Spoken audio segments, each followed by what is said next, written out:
Join ForumIAS Academy, trusted by hundreds of toppers, including IAS Rank 1 Shruti Sharma.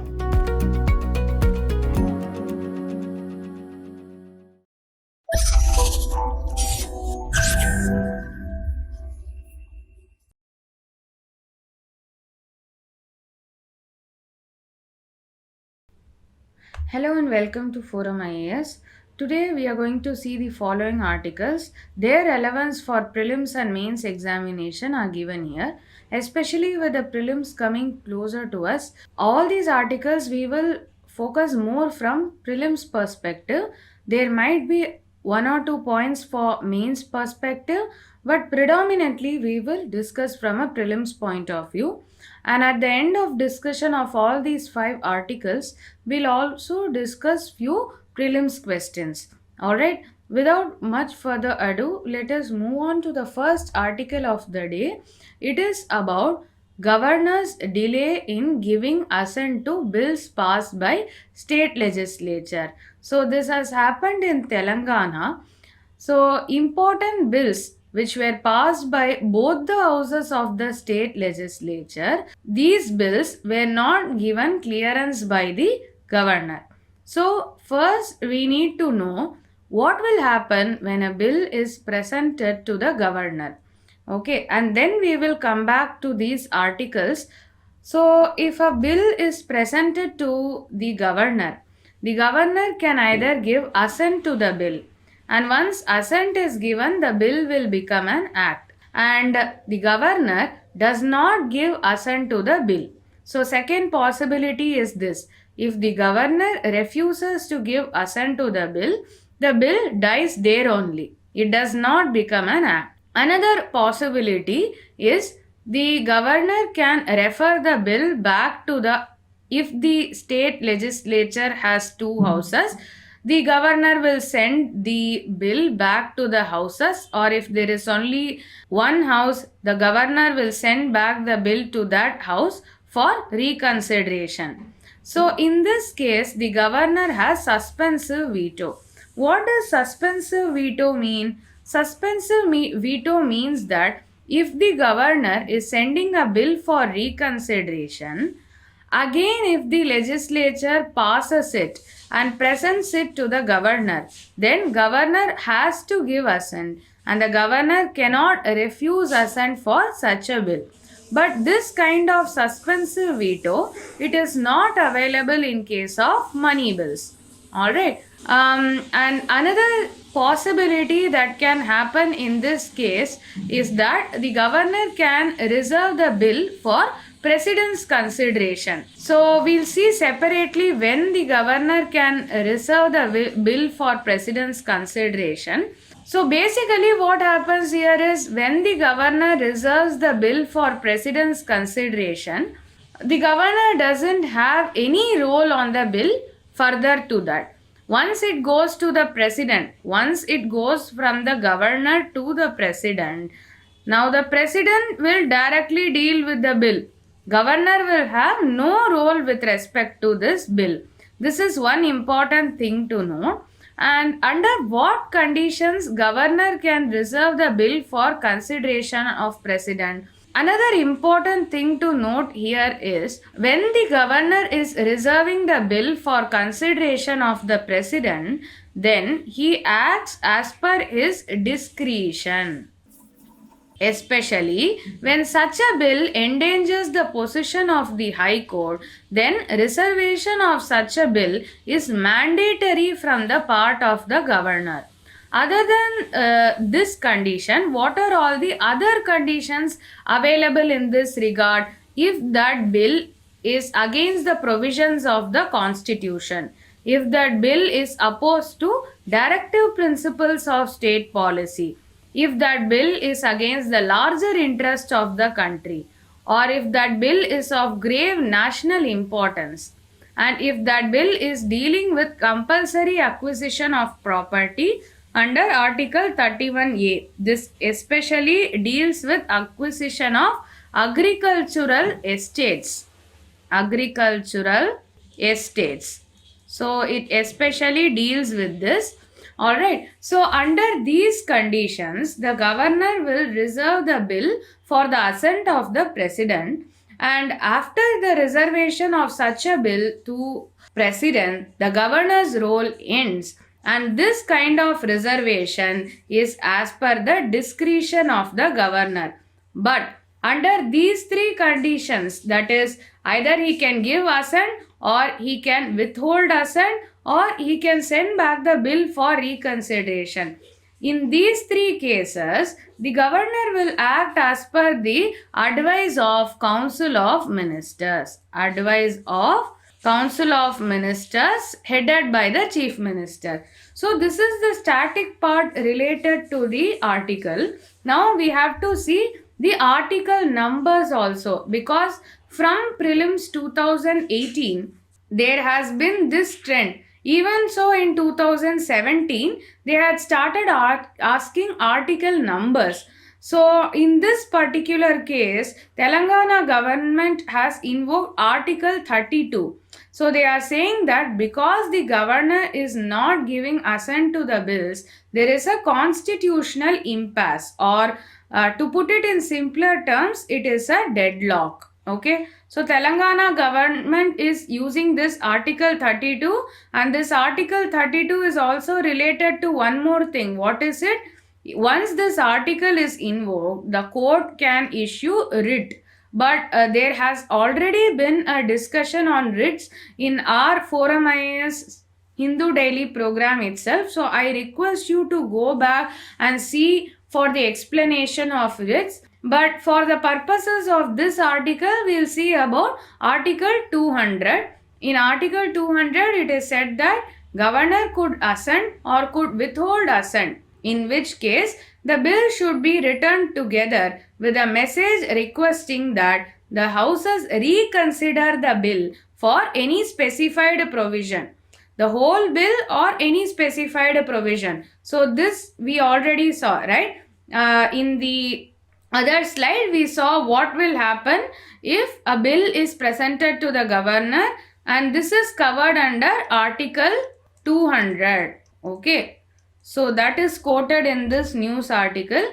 So Article 200 is there, and another thing is Article 163. So whenever the governor is giving assent to the bill or withholding his assent to the bill, then also he is acting according to the aid and advice of the Council of Ministers, who are headed by the Chief Minister. So this provision is related to Article 163. Okay, I'll write it legibly here. Article 163. That is related to advice of Council of Ministers in regard to governor giving assent to a bill. So this particular article has been reaffirmed from the Shamsher Singh versus the state of Punjab case of 1974. So the Telangana government has also taken help of this case law to buttress their position. Now we have to wait and see what Supreme Court has to say in this regard. But for prelims purpose, we have to know about Article 200, Article 163, these provisions, what will happen when a bill is presented to governor, and under what conditions governor can reserve the bill for the consideration of president. So these are all very important from prelims perspective. Now we'll move to the next article. The next article is about Lakshadweep Island. So ornamental fish aquaculture has been promoted in Lakshadweep Islands, and many women are taking this up, and this will help in livelihood as well as women empowerment. Alright, so how is this community-based ornamental fish aquaculture being promoted? It is getting technical support from ICAR. ICAR means Indian Council of Agricultural Research. Indian Council for Agricultural Research. So under ICAR, there is National Bureau of Fish Genetic Resources, NBFGR. So they are providing the technical support for this program, and this NBFGR, they have a germplasm resource center in Agatti Island, and from there they'll provide seeds of ornamental shrimps, clownfishes, etc., which these women will cultivate, and they will cultivate to scale so that they can be marketed with sufficient power. Alright. What is germplasm in this regard? Germplasm is basically living genetic resources. It can be seeds or it can be tissues of plants as well as animals, and it can be also for breeding, and it can also be for preservation of genetic material. So in this case, the germplasm is the seed of these ornamental shrimps. Alright. So even if there are plants, if we are preserving seeds of them, some plants grow by tissue culture. If their tissue is being preserved, then that is also called as germplasm. So the takeaway from here is this germplasm is provided by ICAR's National Bureau of Fish Genetic Resources. So from prelims point of view, you should know what is germplasm, which we have explained. It is for plant as well as animal breeding, preservation. It can be seeds or tissues. Moving on, we also have to know some facts from geography perspective. So in Lakshadweep Island, we already know that these islands are of coral origin, and most of these islands are atolls. Atolls are the coral islands, okay, and they are surrounded by fringing reefs. So fringing reefs surround this atoll. Atoll is the part of a submerged mountain on which the coral grows. Okay. Now this becomes a coral island, and this atoll is being surrounded by a fringing reef. So that is the status of most of the islands in the Lakshadweep Island groups. And in this Lakshadweep Islands, there are three groups of islands. One is Amendivi Islands, then there is the Lakkadiv Islands, and then there is the Minicoy Island. So in the Lakkadiv group only, Lakshadweep's capital Kavaratti is present. Okay. And Amendivi Island, it is a larger group. You need not remember the name of individual islands. I am just quoting this because you will know what are the three different groups of islands. And in this, the northernmost is the Amendivi group and the southernmost is the Minicoy. Okay. And there is another thing, that is the 9-degree channel. And this 9-degree channel, it separates Lakkadweep Islands and Minicoy Islands. And there is 8-degree channel. 8-degree channel separates Minicoy and Maldives. Under this, Maldives will be there. Okay, so this kind of questions might also be asked in prelims. There was a question in one of the previous prelims about 10-degree channel.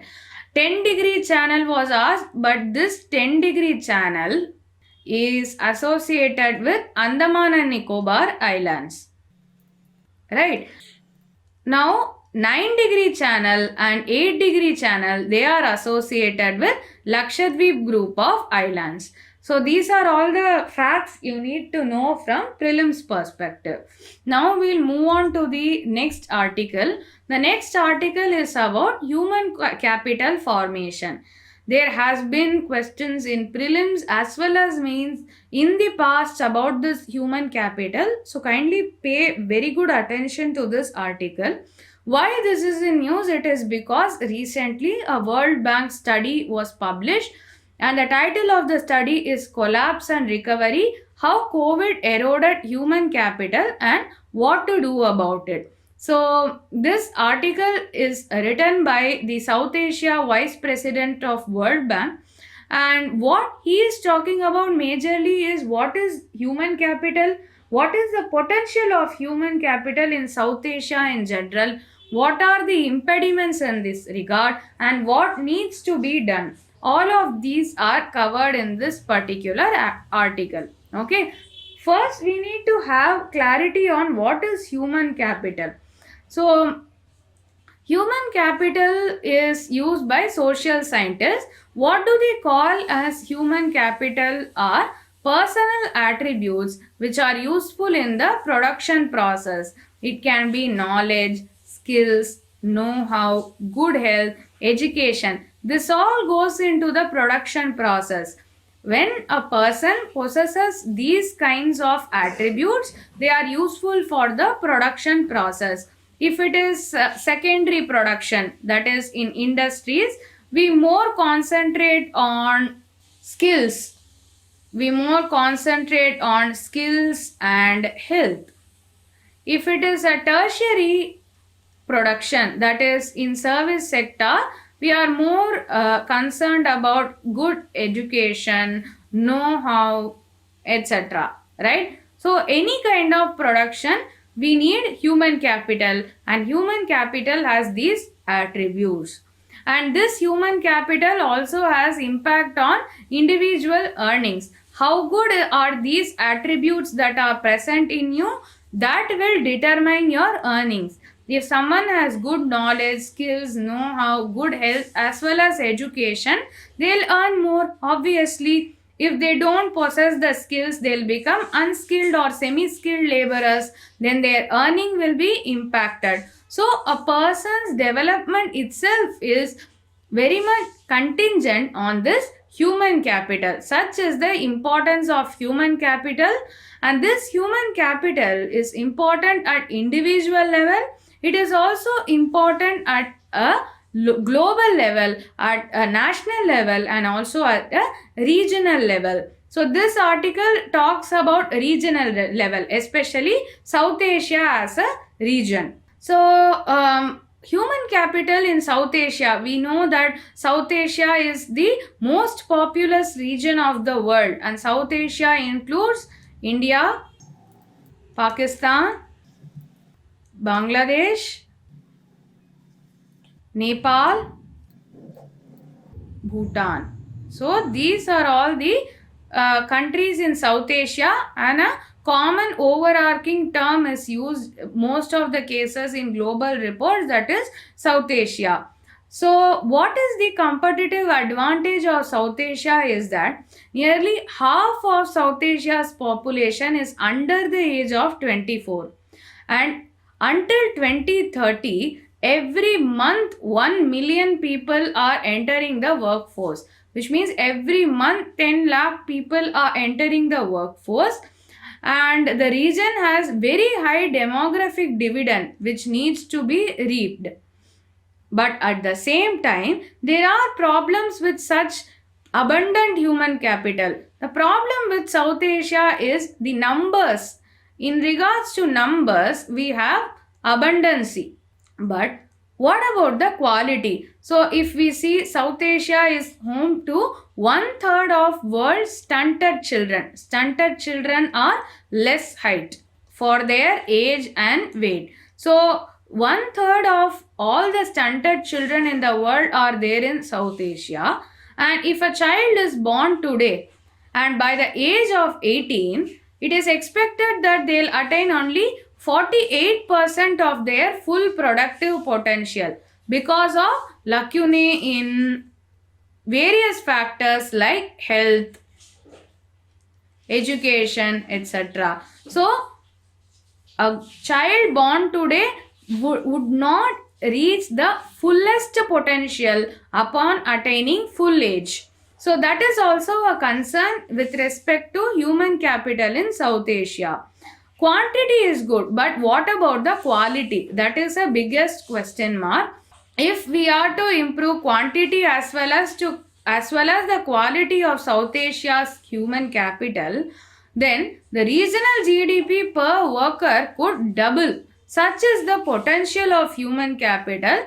The only thing we need to concentrate is to improve the quality of that human capital. So in South Asia, only 1% of GDP is spent on health, and only 2.5% of GDP is spent on education. But if we consider the global average, Nearly 5.9% of GDP is spent on health. 3.7% of GDP is spent on education.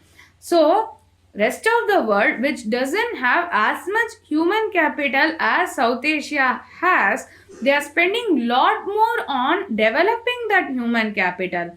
Where there is potential in South Asia, we are spending way too less money in developing the human capital.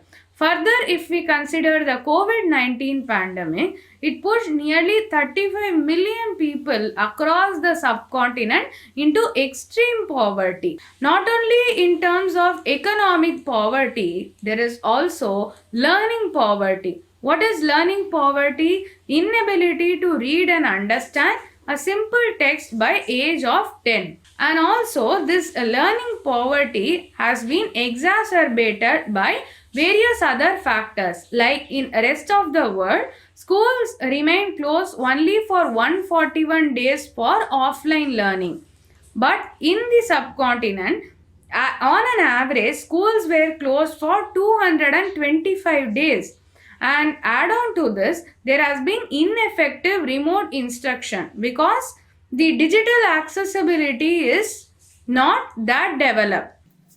Though it has improved compared to the past, it hasn't attained the desired potential. So because of digital accessibility, or to say accurately, digital inaccessibility, there were ineffective lacunae in remote instruction. Apart from that, these factors led to increase in South Asia's learning poverty. Already we had learning poverty at 60%, but these factors have pushed the learning poverty to 78% just within the span of 1.5 to 2 years of the pandemic. So if this continues, if this is not remedied, then South Asia students would lose up to 14.4% of their future earnings. Today we make jokes on COVID batch, etc. But that is a very stark reality because of fall in learning poverty, and as a result there is a fall in future earnings also. So these are all the problems that are there in the subcontinent, and what needs to be the remedial measures. Even simple and low cost programs can lead to sizable gains in skills. Say for example, 18 months of school closures were there in all over the country, but in Tamil Nadu what they did was, once the school reopened, they conducted 6 months of extra remedial classes in government schools, and this resulted in catch up of almost 2/3 of lost learning. So this is a very small thing. You're just making the children sit for 1 hour after the school hours, but then the gain is like 2/3 of lost learning, which is very significant, right? And another example is from Nepal. So there what happened was, the government schools ran a phone tutoring program. So this helped in increasing students' foundational numeracy by 30% almost. So these kind of small interventions also cause very good significant changes. These can be implemented and scaled to a regional or a national scale. Another thing is, we can use data and technology to track who are all the dropouts, and we can bring them back into the system. And another thing is, there has to be a well functioning system. Our system also should be in perfect condition, so that if there is a crisis, this system will spring into action. As soon as a shock strikes, the system will spring into action. And if there is a system in place, it will ensure that essential services like healthcare, learning, these things remain uninterrupted. So it is essential to build systems, and these systems will be robust. And if they are robust, it will inculcate resilience in our response to any kind of crisis. So to summarize this entire article, the article talks about human capital, what are the problems we are facing in South Asia with regards to human capital, and finally we saw all the remedial measures in this regard.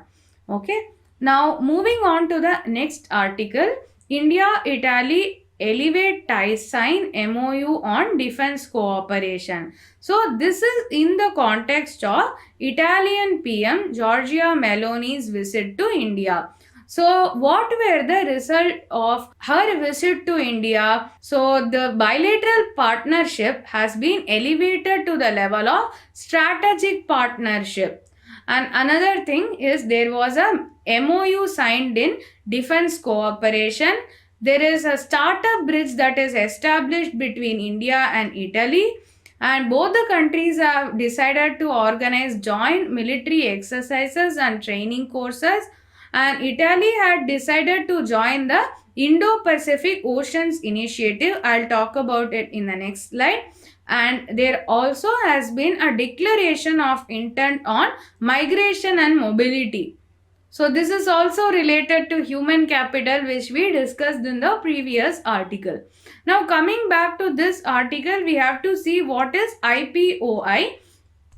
So this IPOI is a non-treaty based initiative for countries to work together for cooperative and collaborative solutions to common challenges in the region. So this IPOI is part of the Sagar initiative proposed by our PM.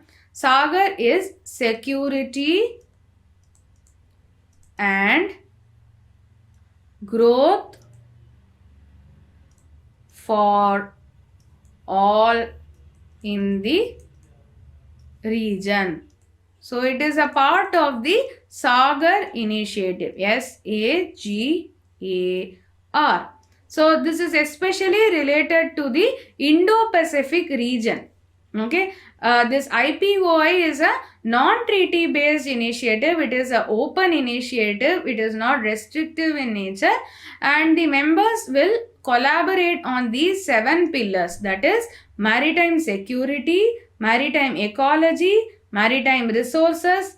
So resources like polymetallic nodules, etc. Marine resources can be living or non-living. Then capacity building and resource sharing, that is in terms of intelligence, disaster risk reduction and management, science, technology and academic cooperation, trade, connectivity and maritime transport. Okay, so this is about IPOI, and Italy has decided to join this initiative. One more thing about Italy is we have to discuss the geography part of it. So here we have the Alps mountain.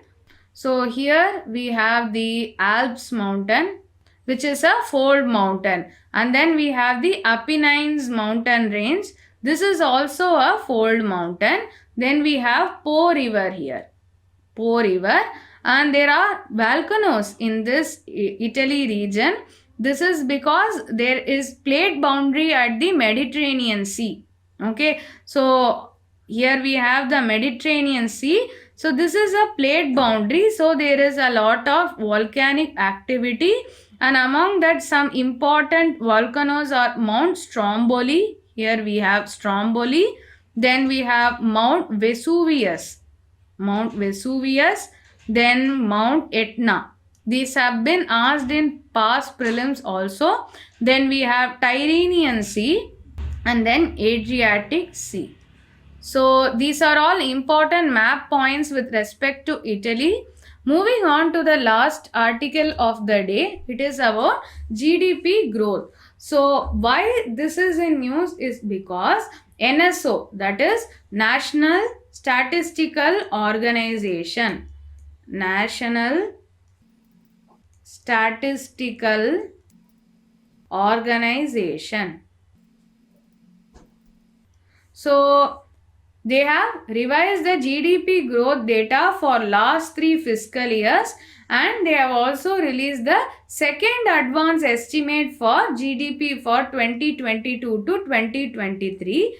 According to this NSO data, So for the current fiscal year, that is 2022 to 2023, it will be projected to almost 7%. So in this financial year, the growth was at 7%. Why? Because the real GDP, that is GDP at constant prices are the base year prices. We have already seen what is base year in the previous discussion.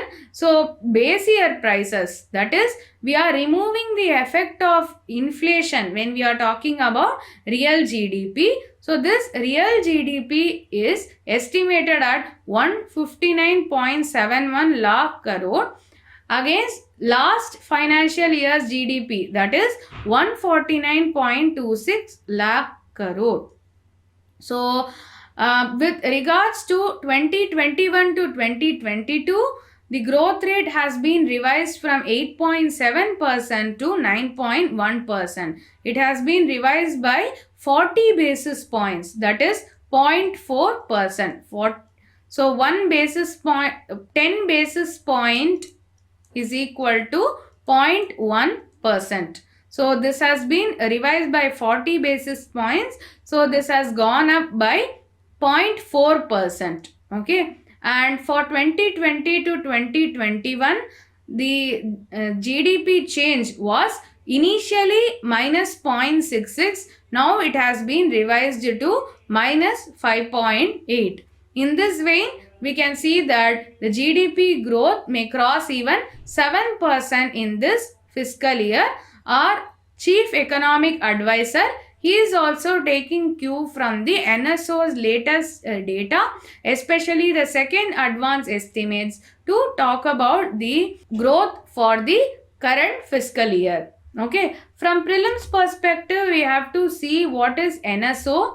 So this NSO in its current state, it came into existence by a merger of NSSO, that is National Sample Survey Organization, and CSO, Central Statistical Office. So these two united to form the NSO, and this merger happened in 2019. So this NSO is under Ministry of Statistics and Program Implementation, and this NSO publishes IIP, that is Index of Industrial Production.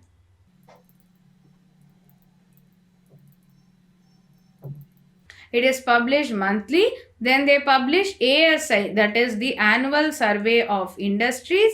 All India Economic Census is published. CPI, that is Consumer Price Index, which is a marker of inflation, is published by NSO. Then National Accounts, that is GDP, GSDP, Growth Rate, GVA, Gross Value Added. All these are published by NSO. So these are all the publications of NSO. This might also come in prelims, so pay attention to this. Now we have come to the end of the discussion. We will see some prelims questions. So the first question is, consider the following statements. Human capital formation as a concept is better explained in terms of a process which enables 1. Individuals of a country to accumulate more capital. 2. Increasing the knowledge, skill levels and capacities of the people of the country. 3. Accumulation of tangible wealth. 4. Accumulation of intangible wealth. Which of the statements given above is or are correct? A. 1 and 2. B. 2 only. C. 2 and 4. D. 1, 3 and 4.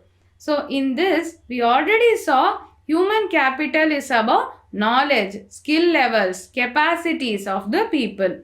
Okay, so it is not about physical capital. It is not, so tangible wealth means physical capital, right? So it is not about tangible wealth. It is about intangible wealth, right? So this knowledge, skill level, capacity, health and all, they form a part of intangible wealth. So answer is C, 2 and 4. Answer is C. This was asked in prelims 2018. And we saw an article today in relation to this. Next question. Consider the following statements. 1. The Parliament has fixed the maximum and minimum strength of Legislative Council through Representation of People Act 1951. 2. Some members of the legislative assemblies in Manipur and Mizoram are indirectly elected. 3. There is no mechanism of joint sitting of both the houses at state level to resolve the disagreement between the two houses over a bill. Which of the above is or are correct? A. 1 and 2 only. B. 2 and 3 only. C. 3 only. D. All. So, first statement is wrong because Parliament has not fixed the maximum and minimum strength. Minimum strength is 40. Okay, and maximum strength is 1/3 of the strength of the Legislative Assembly. So this is there in the Constitution itself. So it's not there in the Representation of People Act. Second statement, some members of legislative assemblies in Manipur and Mizoram are indirectly elected. This is also wrong. In Sikkim and Nagaland, legislative assemblies, some members are indirectly elected. Third one, there is no mechanism of joint sitting of both the houses of state level to resolve the disagreement between the two houses over a bill. So this is correct because Rajya Sabha is not equal to state legislative council. It is at a much inferior position. So there is no necessity for even joint sitting to be held in case of state legislative assembly because SLA is far more powerful than SLC and they can bypass. That is why SLC is called as a dilatory chamber. Okay, so this statement is correct. So the answer is 3 only. So answer again here is C. So that is the end of the discussion. Follow us on all the social media platforms. This is Indumati signing off. Have a good day.